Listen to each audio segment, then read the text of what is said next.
Just yesterday, President Trump repeated his attacks on Canada. He said he doesn't want Canada, I'm quoting, to play any part in the American auto industry. So I'll be equally clear. This is Canada. We decide what happens here. Yesterday was more proof, as if any were needed, that the old relationship with the United States is over, and proof that we need to chart a new path. As I've been saying, this is a tragedy, but it's also our new reality. President Trump has been attacking Canada, America's closest ally, America's closest partner. Il menace nos entreprises. He is threatening our businesses. He is threatening our workers. And he is threatening the savings of our retirees. What he wants to do is to divide us, because that makes his job easier. He's trying to break us so that America can own us. Now, as I've said repeatedly, and I hear back from Canadians, that will never happen. Canada is fighting back with counter tariffs of our own, which will cause maximum damage in the United States, with having only minimum impact here in Canada. And we're returning all of those proceeds from those tariffs to protect our workers and the businesses that are most affected by the trade war.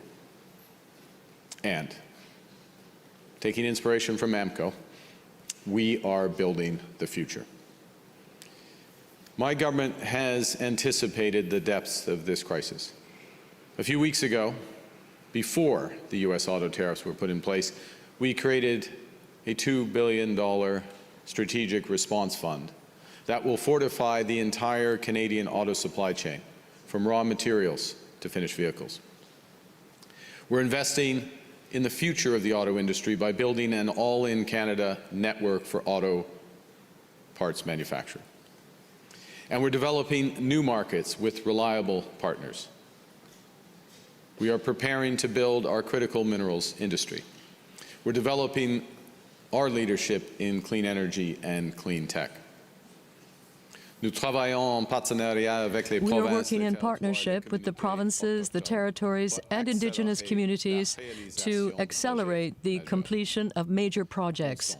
Together, we will build the strongest economy in the G7, an economy that is independent of the United States. Here in BC and across Canada, I'm asking for you to vote with me for positive reasons, regardless of which party you voted for in the past. Because this is a time for serious leadership of a united country. We need to come together so we can fight President Trump together.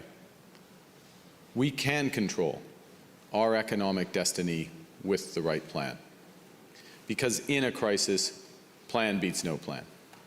And to succeed in a crisis, you need to act with overwhelming force, to overcome the anxieties that people naturally feel, to break through the fog of uncertainty that businesses face, and above all, to replace what the crisis is taking away. In a crisis, as the private sector retreats, government needs to step up to provide direction, to drive action, and catalyze investment. And that's what our plan to build Canada strong will do. Building Canada strong in the face of the Trump tariffs begins with building housing that is affordable. Sur la question de logement, mon gouvernement On housing, va voir en grand. my government is thinking big. Our goal is to build 500,000 housing units per year, twice as many as now.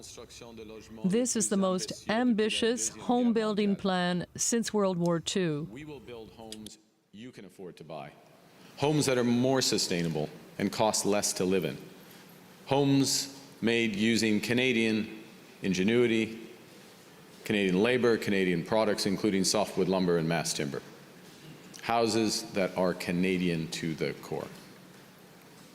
The first part of our plan is to create an entirely new entity, Build Canada Homes, to develop new affordable housing projects. We're going to get the government back into the business of building affordable homes. We're going to provide billions of dollars in financing for affordable home builders. And we will catalyze a whole new housing industry with BC technology, BC skilled workers, and BC lumber at the center of it. Our ambitious housing plan will also cut the development charges in half for multi-unit housing. That's about $60,000 off the average apartment in Vancouver. We'll bring back the multi-unit residential buildings tax incentive, which when it was originally introduced in the 70s spurred tens of thousands of rental housing units across the country. In order to incentivize real estate developers, we will bring back the tax deduction that allowed us to build tens of thousands of new housing units. All of these actions don't just build houses. They build economic strength at home, and they build negotiating leverage with the Americans. Now, while we're building homes, we also have to build safety at home. Misguided American policies backed by President Trump are not only threatening our economy, they're also threatening the safety of our communities. Criminals are taking advantage of irresponsible American gun laws and their weak border enforcement to bring illegal guns into Canada. So we're taking action. While criminals are trying to illegally import guns from the United States to Canada, Pierre Poilievre is trying to import US-style gun laws to our country. But you can't be serious about being tough on crime if you're not willing to be tough on guns. You can't be serious about stopping intimate partner violence without being serious about gun control. We are not America. We are Canada, and we are serious. If elected, my government will automatically revoke gun licenses for individuals convicted of violent offenses, including intimate partner violence. We will strengthen firearm licensing and invest in labs to increase our capacity to track down guns used in crimes. We will reinvigorate the buyback of assault-style firearms and leave the classification of new firearm models to the RCMP, not the gun industry. In contrast, Pierre Poilievre has voted against every single gun control measure in his decades-long career in the House of Commons. And crucially, we will also help tackle the toxic drug crisis head-on, because we know that the current approach isn't working. Fentanyl has taken far too many lives, far too soon, here in BC and across Canada. We need solutions, not slogans. That's why our plan is to disrupt the supply chain, to penalize those responsible for peddling drugs and disgracefully profiting off the pain and suffering of others, and to better support the loved ones dealing with the addiction. We will help stem the tide of drugs coming across the U.S. border by recruiting 1,000 more RCMP personnel and 1,000 more Canada Border Service agents, officers. We will allow the police to confiscate contraband, including fentanyl, in mail delivered by Canada Post. We will strengthen the Public Prosecution Service of Canada to ensure that people who profit from crime are prosecuted. We're adding $500 million to the Emergency Treatment Fund to support municipalities, Indigenous peoples, and community healthcare organizations to confront the toxic drug crisis head-on, and to connect more people to treatment and vital services faster.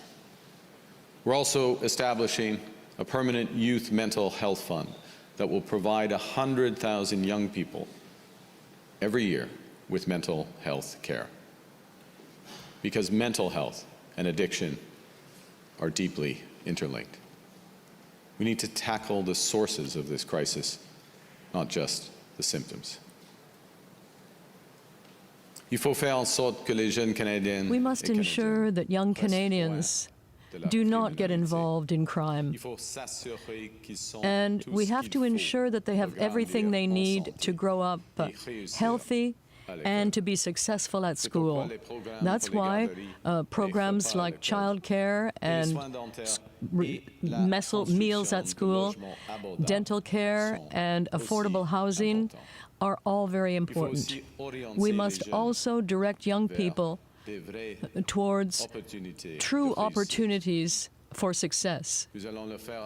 We will do that by supporting programs and initiatives for Indigenous peoples that allow that to happen and create good careers in skilled trades by investing in training. With our plan, we'll ensure that Canadians are safer, that our borders better protect us from guns, from crime, and toxic drugs. We will end the housing crisis while building an entirely new industry based on BC technology, skilled workers, and lumber. We will build Canada strong.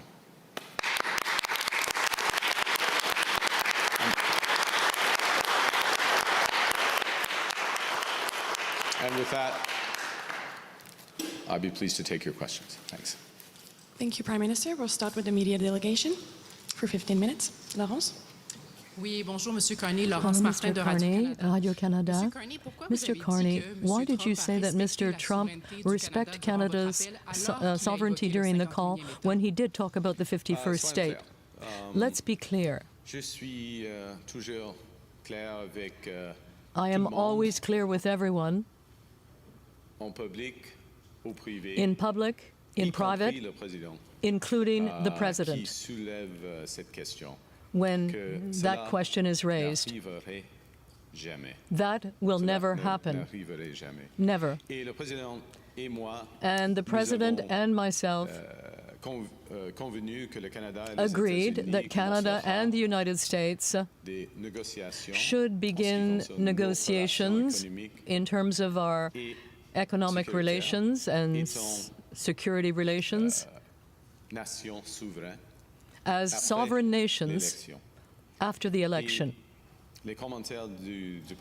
And the comments made by the President yesterday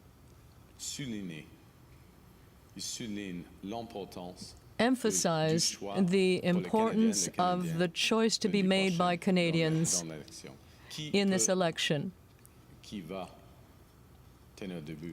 Who can and who will stand up to President Trump? Yes, but what did you answer Mr. Trump during your call when he talked about the 51st state? What did you say? I say to everyone, including to the President, I said it will never happen. Next question. Prochaine question.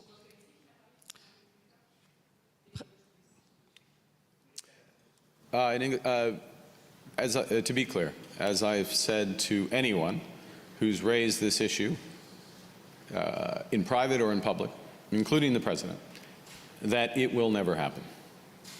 And the President and I, when we spoke, we agreed that Canada and the United States, as sovereign nations, would begin negotiations on our economic and security relationship following the federal election. And I think the President's comments yesterday and before that just underscore how important the choice that Canadians have on Monday, who can stand up to President Trump, who can build Canada strong, who has the experience in order to do that. That's the crucial choice that Canadians need to make. Next question.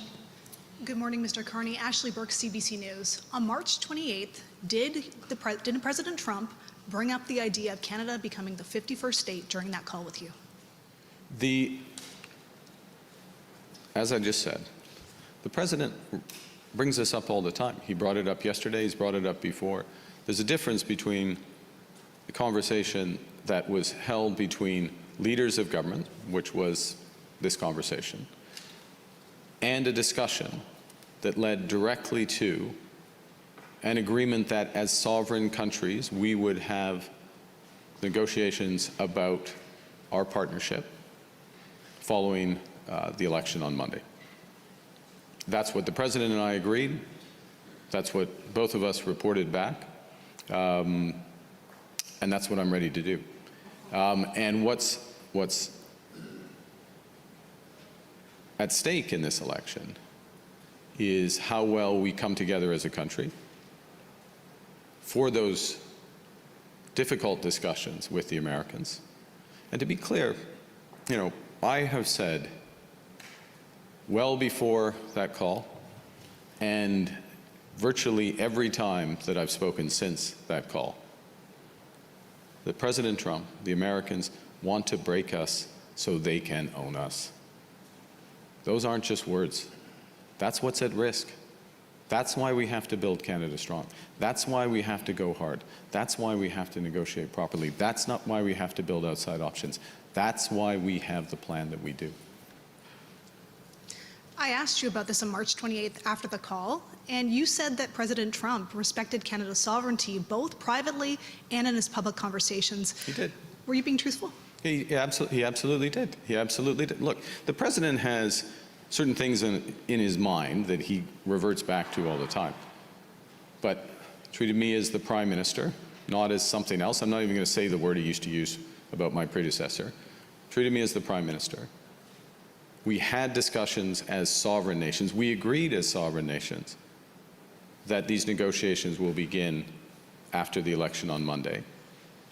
And that is how it was reported back, and that's absolutely accurate. So that's the treatment. Now, look, the president says lots of things, but the essence of the discussion and where we moved the conversation to was exactly what I said. Treated us with respect as a sovereign nation.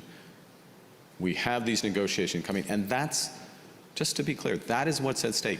Both things are true. The desire of the Americans and the president to own us, those aren't just words, that's a desire. And the ability of Canada to stand strong, build our own, control our destiny, and in that context, as a sovereign nation, have those discussions. Prochaine question. Next question. In respect to your colleagues, next question.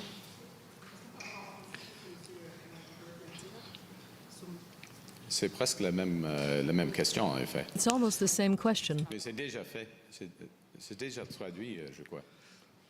Next question. Monsieur.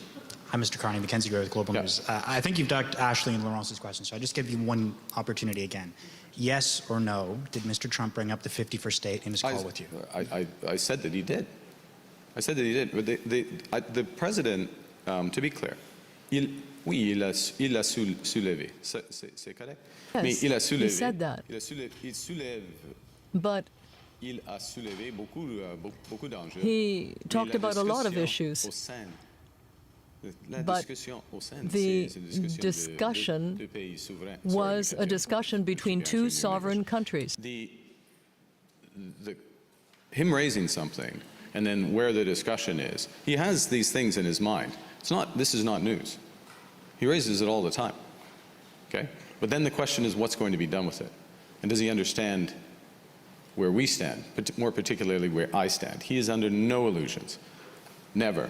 Absolutely not, never. Move on. It's two sovereign nations coming together, negotiating our partnership, our relationship. And the question is, will there be a deal that's acceptable to Canada?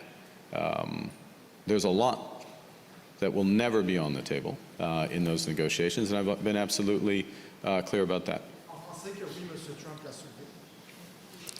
Je viens de le dire, je crois. I just said that. Il faut le suivre. You have to follow the discussion. Beaucoup de questions, très rapide, je sais. No, there are lots of continue. questions and it goes Going quickly. forward, you've talked about that economic and security deal that you want to negotiate with the president. My colleague Brian Platt asked you yesterday about what conditions would be involved in sitting down with the president. One thing you didn't say was respect for Canada, which is something you previously said before. So I just want to be clear. Is that still something, respect 100%. for Canada, that needs to be done? Yeah, no, you're absolutely right. Look, this is not, this has to be a serious discussion, sovereign nations. That's what he and I agreed. It has to, that has to remain the case. It's not a photo op. It's not a visit to Mar-a-Lago. It's not any of those things. And I also want to be clear that these will be tough negotiations. These will be tough discussions. But that's why, that and many other reasons, is why we build Canada Strong. It puts us in a better position. Look, we are absolutely clear, and I say this, but reality is behind it. We can give ourselves far more than the Americans can take away. And I'll put numbers on this just for a second. You know, the Bank of Canada thinks worst case U.S. trade war, global trade war, it's about $125 billion off our economy a few years out. Just free trade in Canada is $200 billion for Canada. That's before all the investment we're talking about in housing. That's before the investment in energy. That's before the investment in new trade corridors and critical minerals and others, okay?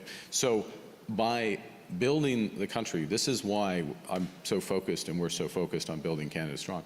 Yes, it's creating good jobs, a better future for our country, but it also gives us leverage. It gives us leverage in the negotiation. We don't have to do a deal in the short term.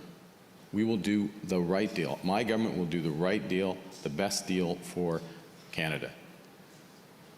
That's why I'm asking people for their vote, so we are in a position to accomplish it for them.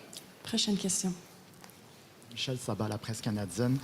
Pourquoi ne pas avoir Why dévoilé did you not reveal on March 28th that Mr. Trump had raised the question of the 51st state? And have you been transparent? Yes, yes, I am transparent. There was a call that happened and there was a lot of things discussed, but what is important is the result of that call. And the conclusion drawn by the President and Canada, the same conclusion, a very constructive discussion, negotiations starting after the election. And the third point, I said to him, at that point, I said, we will impose counter tariffs in the auto sector. And I advised him of that. I did that. And I said to him, I will work very hard to win the confidence of Canadians in this election. What's important, we talked about lots of things, okay? And what's important is the conclusions of the call, the results of the call. And those are exactly the same on the American side and the Canadian side, what President Trump's readout, our readout of the call. And those were that it was very constructive, number one. Number two, that we agreed to have these negotiations that would begin following this election, this crucial election that's happening on Monday. Thirdly, that I advised him that we would retaliate if they put in place auto tariffs. So I warned him of that, and we did, subsequently, as you know. And that I also observed the obvious point, but important to underscore it, that I would be working hard to gain the confidence of Canadians for the election on Monday, which is why, again, to underscore how crucial this election is for many reasons, but above all because of the stakes. To underscore again, the President, his ideas in his head, his designs, wants to break us so he can own us. The question is, who's going to stand up to that? I'm ready to do it. Mr. Carney, en tout respect, vous n'avez pas Mr. Carney, répondu you à did not answer premier volet de ma question. the first part of my question, and I'm sure that it's going to come back in the coming hours and days if you don't. So I'd like you to answer it.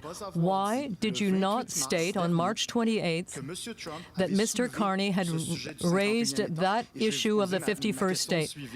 And I will also ask my follow-up. Mr. Legault this morning, the Premier of Quebec, has again talked about immigration and presented his demands.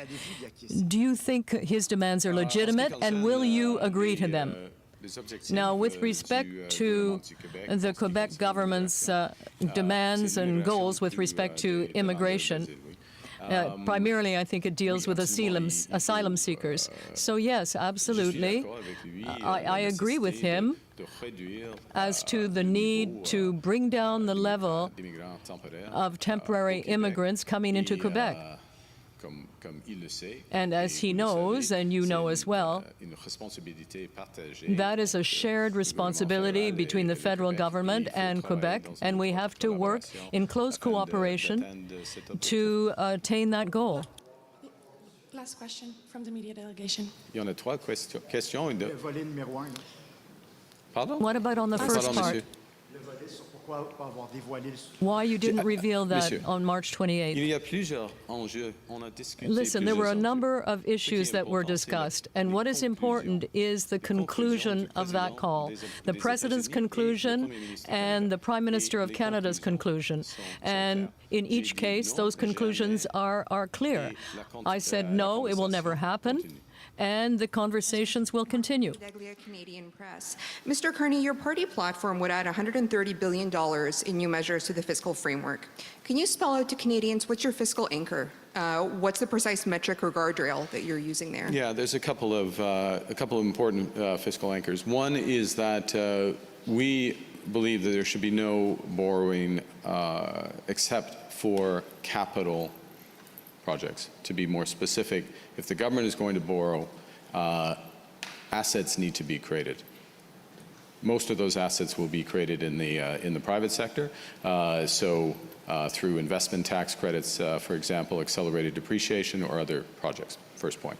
The second is that a stable and then declining debt to GDP ratio, which is what our platform does achieve. It achieves both. And I think the third I would add to that, which is critical, is absolute transparency.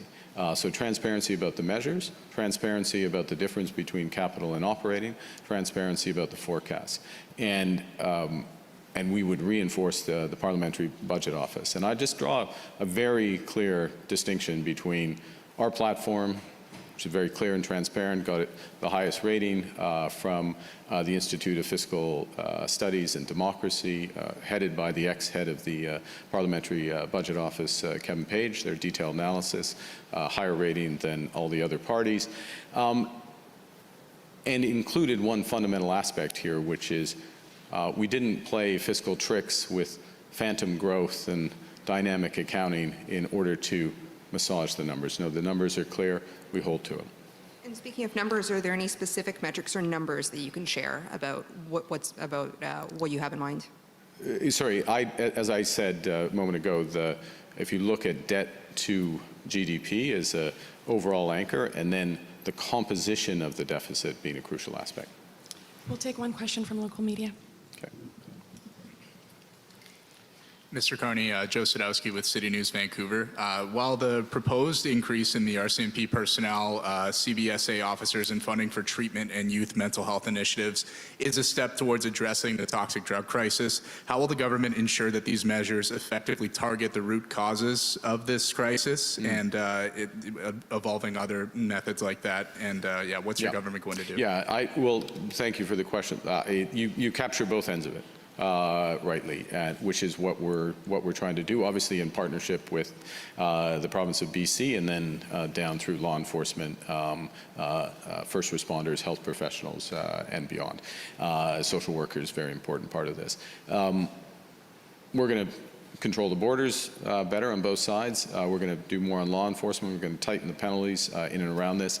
But then, very importantly, going to the root causes, and there are many. But some that we can most directly affect are, again, working in partnership, but around homelessness, deeply affordable housing. The absence of deeply affordable housing is a huge challenge for this, and that is why our housing program is so ambitious, and that is why our housing program has a big element of the government driving things, because if we just leave it to the market, as basically has been done for the last 20, 25 years, it won't happen. So that's why we're stepping up. And then secondly, as you mentioned briefly, and I mentioned in my remarks, and there's a lot behind what I'm about to say, is a very deliberative focus around mental health, youth mental health, permanent programs being put in place so professionals can rely on those, plan, build that out. We do have a mental health crisis in this country, and the knock-on effects of that and being amplified through the horrors of addiction are deeply painful. And I think, within many in this room, I would say, would have experience with that. So, thank you. Jared Yeager with the Western Standard. Just following up on the drug crisis. So Gregor Robertson, your candidate for Vancouver Fraserview South Burnaby, he was one of the leading advocates for drug decriminalization, and while he was mayor of Vancouver, overdoses increased by 600%. So why should people in the Lower Mainland trust the Liberals after seeing firsthand the lasting damage caused by your candidate's policies? I think there are many causes of this crisis.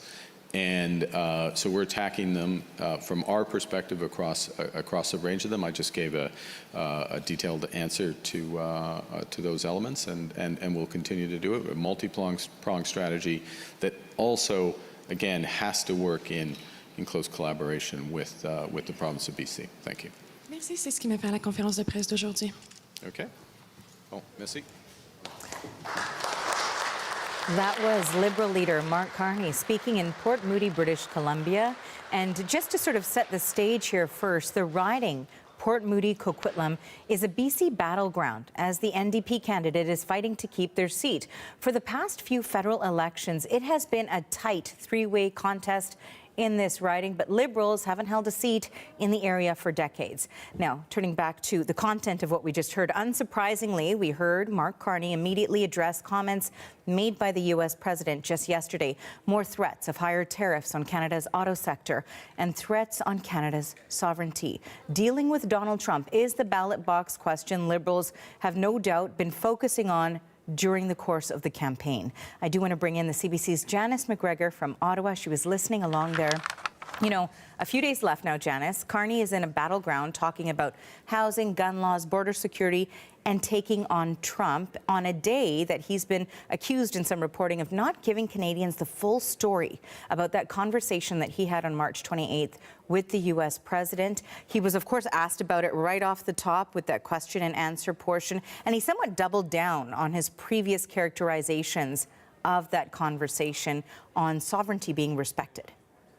Yeah, a pretty chippy set of exchanges, right, with the journalists. Took them a long time to sort of eventually get him to confirm what, frankly, the Prime Minister's office had already confirmed, that Trump did raise his idea of Canada being the 51st state in the conversation. It was interesting to kind of see the journey to get there, though, and to hear Carney sort of say things like, look, the president says all sorts of things. He has things that his mind reverts to in any conversation that he has. And really, I think what's clear is that Mark Carney sort of didn't originally say this because he didn't want it to be the key takeaway of what people knew about the conversation.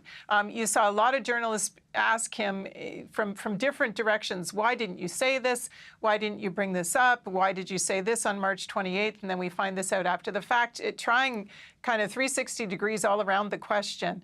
And where he seemed to sort of land was a constant disagreement with the premise of the question about what was really important about that call.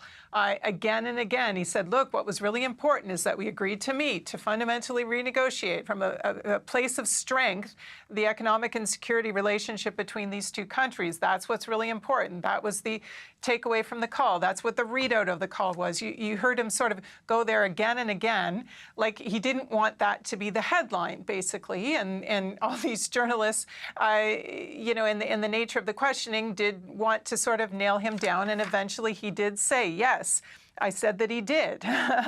You know, so that's interesting. This kind of argument about what was really important about the call and whether he should have mentioned this and let people judge what's really important about the call.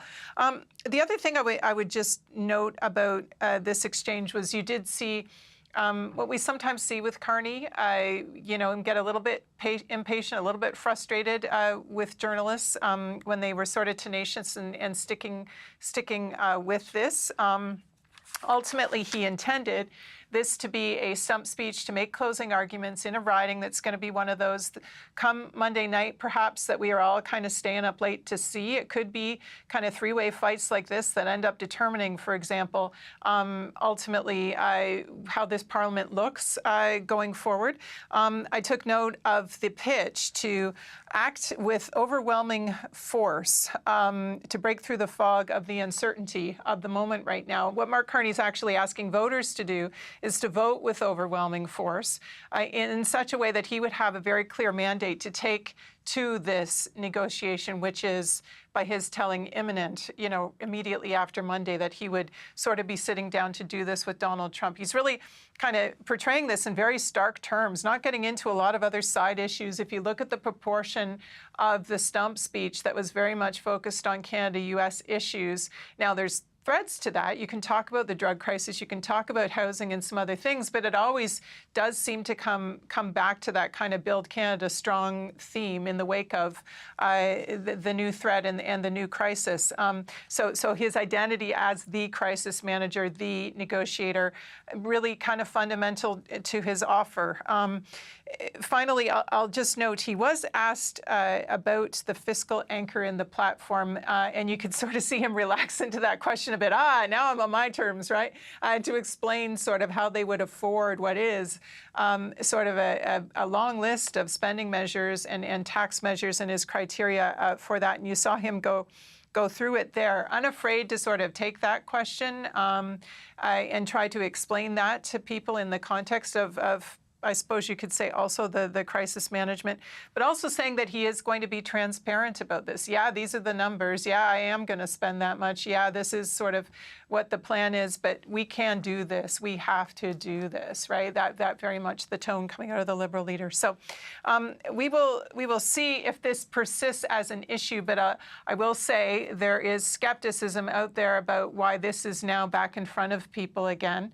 It was sort of the defining issue at the beginning of the campaign. Then there were some other things in the middle that maybe didn't go quite so well in Mark Carney's way. Now, heading into this final weekend, we're right back to the kind of exactly the ballot question that they originally constructed for his candidacy and his campaign. And some people wondering kind of how it is that this happened, other than just the unpredictability of Donald Trump and Mark Carney's explanation that, look, this is just where the guy goes. If there's an opening, this is where he goes. Yeah, so here it is. We will see if this has legs to carry him through the weekend or if some other things come up. But, the final pitch to BC is pretty clear. Janice, thank you for all of that context. We appreciate it. That is the CBC's Janice McGregor in Ottawa. And staying on the trade war with the United States, we know that premiers have been taking action as they can to respond. With that in mind, we're taking you live to St. John's. The premiers of Newfoundland and Labrador and New Brunswick are announcing an interprovincial trade agreement. Let's listen in. We're going to take this opportunity to really move forward and take advantage of opportunities in New Brunswick for our businesses in both provinces to work together and really break down interprovincial trade barriers. So I'm really proud to be here today to sign this memorandum of understanding between our two provinces so that we can work better together. New Brunswick and Newfoundland have long been good friends, and now